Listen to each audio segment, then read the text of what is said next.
La rielezione del presidente Mattarella per il paese è una certezza, ma certamente il teatrino che abbiamo visto in questa settimana è sconfortante. Le parole sono di Mario Pozza, presidente Union Camere, che dall'estero affida a queste righe il pensiero che raccoglie il sentimento di tutto il mondo camerale.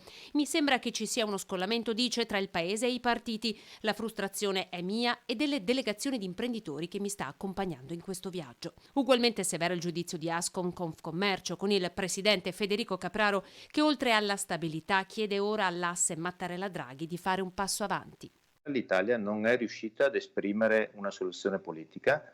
La politica perde ancora a causa dei partiti che sono incapaci di fare politica perché in costante campagna elettorale, soprattutto in questo periodo in cui invece c'è bisogno di interventi importanti per il Paese. È una politica che dimostra di offrire alcune garanzie, ma di non credere nel futuro, nel rinnovamento e dimostra di non avere coraggio. Questa è una politica di slogan, ho paura che anche il PNRR stia diventando uno slogan, quando invece le risorse dovrebbero essere impiegate per rimettere mano a questo Paese.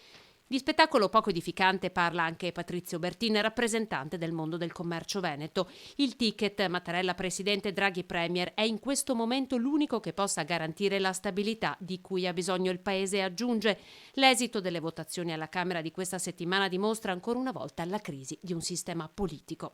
E alla continuità fanno appello anche gli artigiani. Mattarella, dice Oscar Bernardi, presidente di Confartigianato Marca Trevigiana, è una garanzia per la governabilità dell'Italia e per l'attuazione delle misure necessarie a far ripartire lo sviluppo.